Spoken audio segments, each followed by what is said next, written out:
जय माता दी दोस्तों।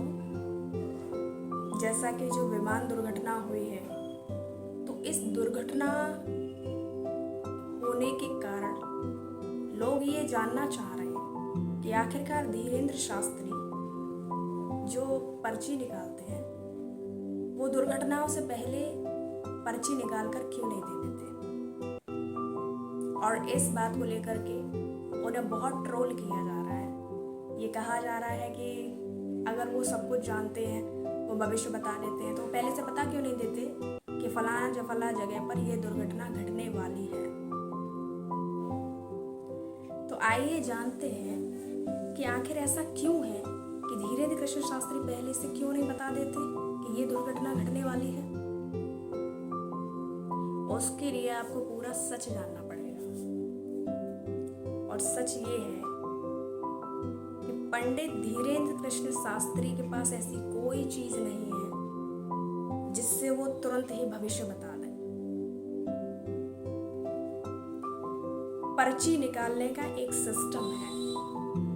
धाम पर जाइए, अर्जी लगाइए, अर्जी स्वीकार होगी। अगर अर्जी स्वीकार हो जाती है तभी पर्चा बनेगा। बिना अर्जी स्वीकार हुए पर्चा नहीं बनता है। धीरेन्द्र शास्त्री के पास हर समय वो पावर नहीं है जो धीरेन्द्र शास्त्री आपको तुरंत बता दें कि हाँ ये होने वाला है। वो एक सिस्टम है, एक तरीका है जिससे वो पर्ची को निकालते हैं। अब ये जानते हैं कि आखिर धीरेन्द्र कृष्ण शास्त्री के पास ऐसा है क्या। आखिर बड़े बड़े psychologist, mind reader, press reporter, यहाँ तक कि बहुत सारे साधु संत भी इस बात को क्लियर करके नहीं दे पाए हैं कि आखिर धीरेन्द्र शास्त्री के पास ऐसा क्या है जिससे वो लोगों का वर्तमान, भूत, भविष्य सब बता देते हैं। तो आज हम आपको बताएंगे कि उनके पास ऐसा क्या है।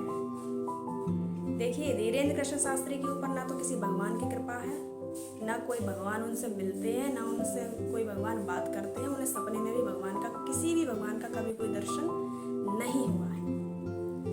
उनके घर परिवार में एक सन्यासी बाबा थे। जैसे आपके घर परिवार में भी बाबा पर बाबा होते हैं, ऐसे ही उनके भी परिवार में सन्यासी बाबा थे और एक दादा गुरुजी थे। जैसे हर किसी के घर में होते हैं दादा बाबा, उसी तरीके से तो जो सन्यासी बाबा थे उन्होंने हनुमान बाबा की सेवा की थी। हनुमान चालीसा का करोड़ों की संख्या में पाठ किया था, जिसकी वजह से सन्यासी बाबा को हनुमान बाबा का 5 बार साक्षात दर्शन हुआ। तो सन्यासी बाबा की भक्ति के प्रभाव से बागेश्वर धाम पर वरदान लगा हुआ है कि जो भी वहां जाएगा उसकी इच्छा पूरी होगी।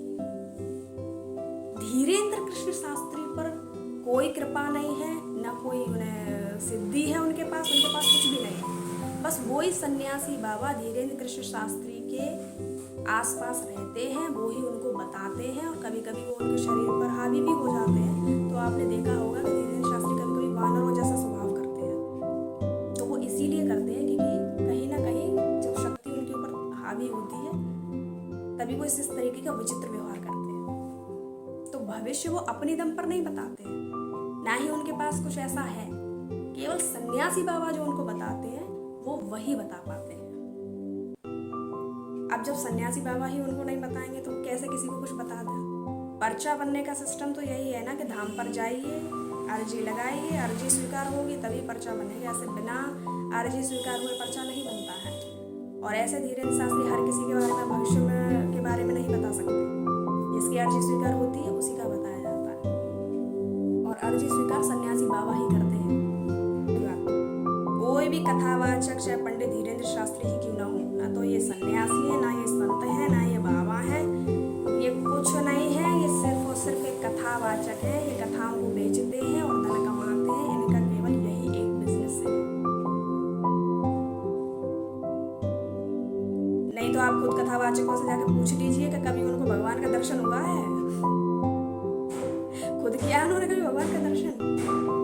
भगवान के चमत्कारों के साक्षी बने हैं तो सीधे कह देंगे हम तो कथावाचक हैं, हम तो शास्त्रों को पढ़ते हैं और बताते हैं और उससे धन कमाते हैं। हमारा तो काम ही यही है, क्योंकि हम पंडित जाति में जन्म हुआ है हमारा, तो यही काम करेंगे।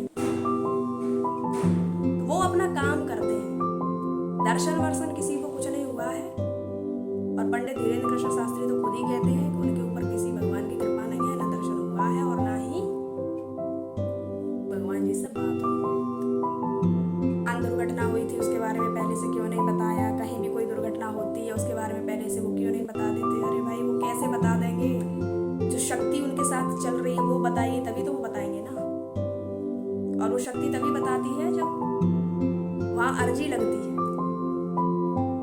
ऐसा नहीं है कि कोई कहीं भी कुछ भी धीरेन्द्र कृष्ण शास्त्री उनके पास कोई बहुत बड़ा चमत्कार है, वो मना है वहां पर जो भी कुछ भी बता देंगे, ऐसा नहीं है।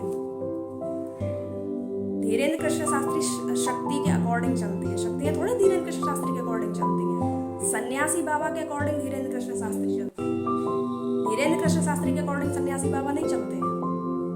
दोनों बातों में अंतर है।